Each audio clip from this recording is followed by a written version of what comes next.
bowls. Looks like it's about 76 according to that.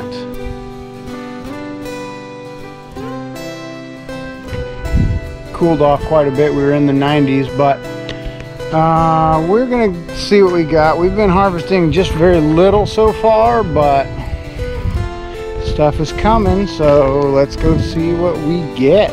We got green beans. I know we'll have some of those ready to go. There's a few more summer squash.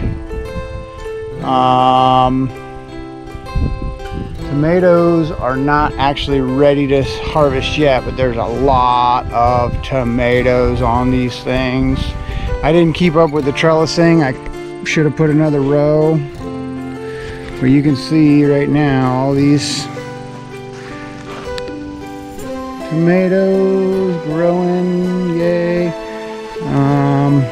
Peppers, I got one the other day just because I got excited.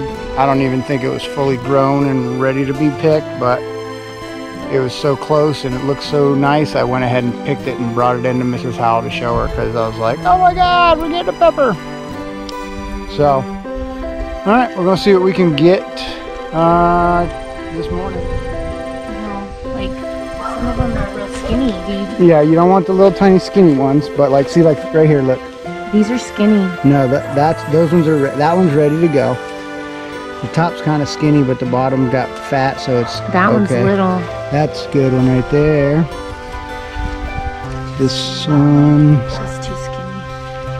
That one's good. That's little, babe. No, they're not. They're getting. Some of them are still need a little room to grow, but. Jeez, Lou, these grow so bizarre. Yeah, on the bush beans they curl up because the way it grows on a bush. The pole beans have a tendency to be more straight. Oh, there's right over here. Got all these. Those couple real good long ones. It's really long. Look at that. Yeah.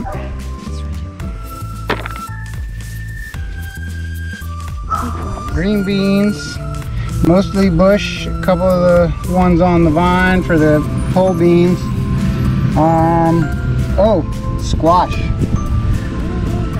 They're down on the ground. Here's one right here. Wait, I said. Here. Cut the stem right at the top so you don't rip up the plant. What do you mean? Like. So right up next to the top here. Here? Yep, and just try to cut that off without hitting the rest of the plant. Perfect. There you go. That's a funny little shape to them. A big one like Jack and Eric's. Yeah. Ooh, that's a good one. It's like Jack and Eric one. That's a big one. Yeah, I've been getting them earlier because I didn't want them that big, quite as big as that, but it's good though. I must have missed that one the other day. I think there was another one down here I saw the other day that was growing pretty quick. Right there, yeah.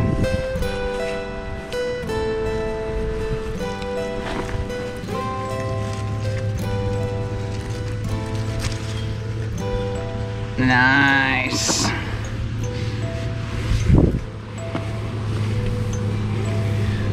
Here's one. Is that one there? I will let him go. How big? See, that's the size I like him right there. He's not too big, but he's not tiny still. Yeah, see, I like it that size personally because they're more tender and tasty, I think.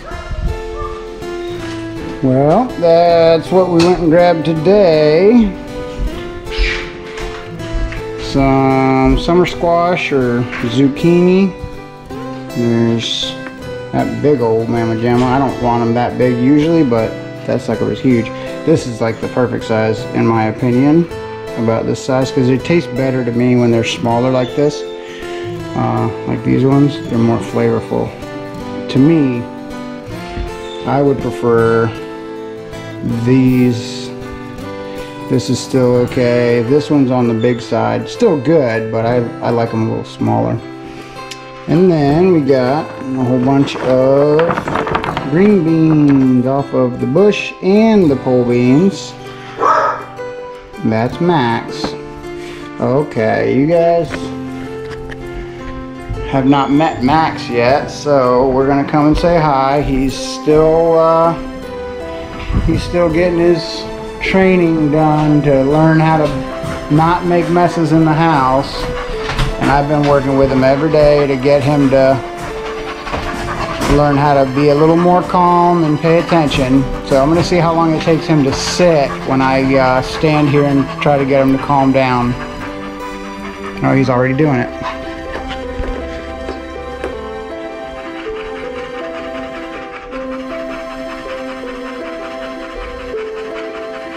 Good boy.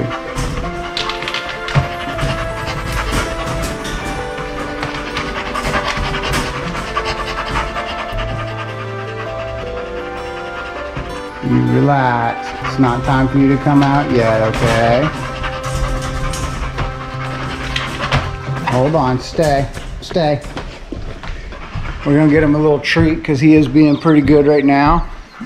He was barking when we went outside to go get the veggies, so we're trying to ignore the bad stuff and reward the good stuff, because he was he wasn't really a rescue per se, but he kind of was. Did some work outside for drainage and on the driveway, and when we did that, the gentleman who brought the stone was a really nice guy, lives in the next town over. Let's see how Max does with this.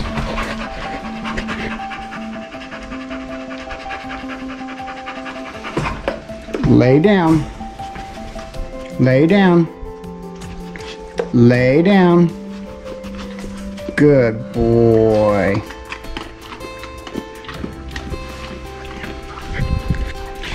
Alright, so I'm going to sit over here so that he doesn't keep losing his mind. Hopefully he'll relax and stay there. But so yeah, basically what happened was he delivered the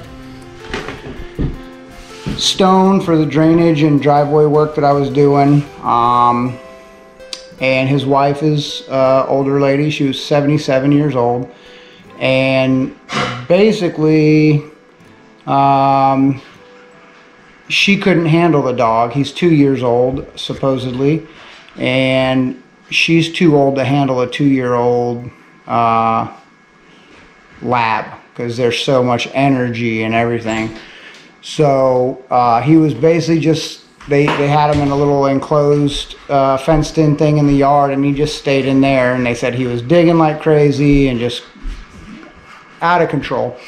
So they asked if we would take him, and originally at first we were like, we don't want another dog, but then we both kind of felt sorry for the dog, because he was so sweet. He really is a sweet dog. But we gave in and said, okay, let's do it.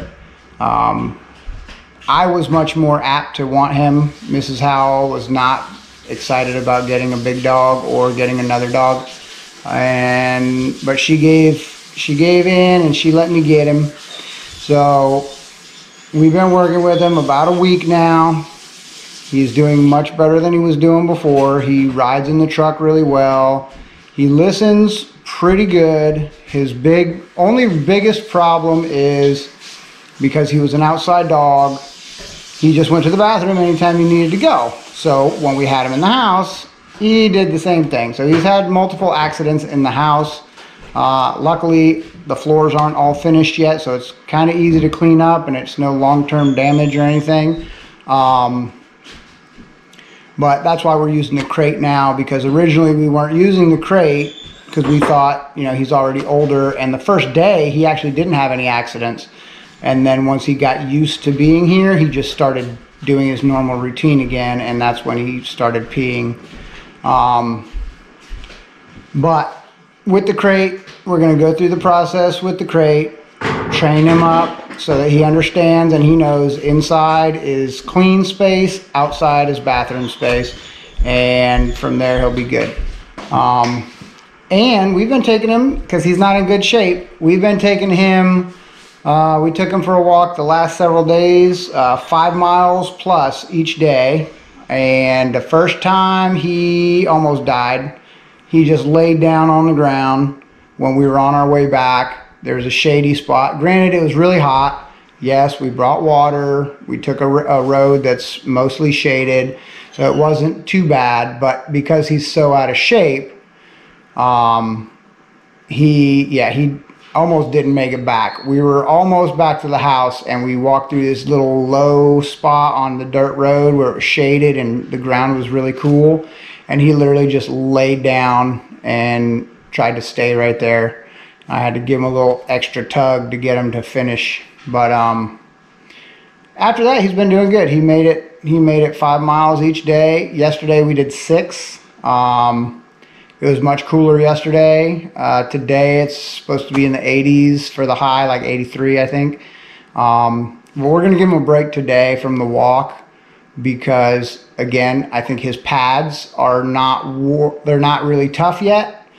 And walking on the dirt and gravel with little rocks and stuff, we wipe his feet when he comes in the house, and he seemed like his front paws were kind of tender when I was wiping them. So I think we're gonna give him the day off today, let him relax, and we're still gonna do our walk, me and Mrs. Howell, but we're gonna let Max relax. Haha, maxing and relaxing. But yep, that's the deal. That's what we've been up to. We're starting to harvest some stuff out of the garden. Roscoe now lives with Mama, with Angela's mom. And they're a good pair. And they're doing fine up there doing their thing. And we'll still see both of them. But the 2 dogs in the same house wasn't a big deal, but Roscoe's 12 or 13 years old now. He's already set in his ways and kind of doesn't like having other dogs around. So he was just not liking being, sniffed at and followed around by Max. And Max is still mind of a puppy. So he's so high energy that it was freaking Roscoe out. So it worked out well that he's with Mama now. So she's got a buddy and he's got a chill place to hang out and be happy. So that is that. Miss Kitty is still running around outside.